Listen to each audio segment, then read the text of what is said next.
गाजियाबाद के कविनगर में एक घर के बाहर जंग कर ड्रामा हुआ। मायके से ससुराल पहुंची दुल्हन के लिए घर के दरवाजे बंद कर दिए गए। वो देर तक बाहर बैठी रही, दरवाजा पीटती रही, लेकिन किसी ने दरवाजा नहीं खोला। हैरत की बात यह है कि जिस लड़की के साथ ससुराल वाले ऐसा व्यवहार कर रहे हैं, उसकी शादी सिर्फ 1.5 महीने पहले हुई है।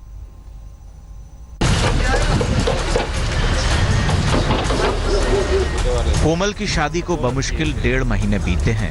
वो अपनी ससुराल के बाहर खड़ी है और ससुराल वालों ने दरवाजे बंद कर दिए हैं। घर की दुल्हन बाहर खड़ी होकर दरवाजे पीट रही है, लेकिन सुनने वाला कोई नहीं है। अंदर मेरे हस्बैंड है, मेरी सासू मॉम है और मेरी नंद भी है और मेरे जेठ भी है। जी, सब लोग अंदर हैं। वो तो अब क्या कह रहे हैं जब आप मुझे गेट खोला, मुझे देख के गेट लगा लिया, फिर मुझे अंदर नहीं घुसने दिया। कब से आप यहाँ पे धूप में बैठे हैं? मुझे 1-2 घंटे हो गए यहाँ पे खड़े खड़े। कोई मदद नहीं हो रही? कोई नहीं। कोमल यादव का आरोप है कि अपने मायके से ससुराल लौटने पर उसे देखते ही दरवाजा भीतर से बंद कर दिया गया और वो सिर्फ बोल रहे हैं कि वहाँ थाने लेके चलो। थाने में क्या होगा? कोई मांग कर रहे हो आप लोगों से? आपके परिवार? हाँ, दहेज की मांग कर रहे हैं। इसी वजह से नहीं जाने? हाँ, इसीलिए मुझे अंदर नहीं जाने दे रहे। क्या नाम है इनका? इनका मेरे पति का नाम विश्वास यादव है, मेरे ससुर जी का नाम श्रीचंद यादव। रिश्तेदार है जी। किससे? डीपी यादव। जी, डीपी यादव के रिश्तेदार हैं। ये लेकर आएंगे पुलिस। आप कॉल करिए।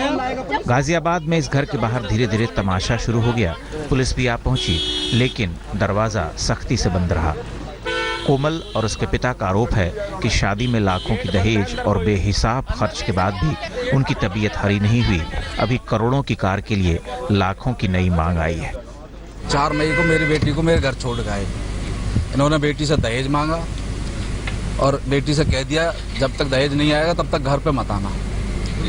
मैंने अपनी हैसियत से ज़्यादा शादी में पैसा लगाया, बेटी के लिए खूब अच्छी शादी करी। जब इन्हें वो अच्छी नहीं लगी, अब बेटी कहने लगी कि पापा पैसे। मैंने कहा बेटा मुझ पर तो भी पैसे है नहीं, शादी करके निपटाऊँ मैं। तो बेटी कहने लगी कि मैं अपने घर पे जाऊँगी। तो पापा, मैंने कहा बेटा तेरी मर्जी, चली जाओ। अब बेटी सुबह आज यहाँ आई है 11 बजे के आसपास। तो पहले नौकर ने गेट खोल दिया, जैसा बेटी ने बताया मुझे कि नौकर ने गेट खोल दिया था, लेकिन पीछे से कोई और आया, उसने भड़ाक देसी गेट बंद कर दिया, इसको घर से बाहर कर दिया। कोमल के पिता का कहना है कि ससुराल पक्ष की यूपी के बाहुबली नेता डीपी यादव से रिश्तेदारी है, जिसकी वजह से पुलिस भी कोई कार्रवाई नहीं कर रही है। ये लोग गुंडई दिखा रहे, सरकार में बताते हैं हम सरकार के लोग हैं, भाजपा के हम लोग हैं, भाजपा कार्यकर्ता हैं। और उनके भाई की ये बेटी है, मंत्री जी के जो बड़े भाई थे उनकी बेटी है ये, जिनका बेटा है। तो ये हमें बहुत डरा धमका रहे हैं, हम पे प्रेशर बनाना चाह रहे हैं और ये कह रहे हैं कि अपनी लड़की को अपने घर रखो, या तो पैसे दो, नहीं अपनी बेटी को अपने घर रखो। घंटों इंतजार करने के बाद भी कोमल के लिए किसी ने दरवाजा नहीं खोला। पीड़ित पक्ष ने थाने में शिकायत दर्ज कराई है, लेकिन शादी के महज 1.5 महीने बाद और दहेज के ऐसे दानवों का चेहरा सामने आने के बाद किसी लड़की का यहाँ रहना कितना मुश्किल है, ये अंदाजा लगाया जा सकता है। अगर ये दरवाजा कोमल के लिए अभी खुल भी जाता है तो भविष्य में हालात कठिन ही रहने वाले हैं। मयंक गौड़, गाजियाबाद, आज तक।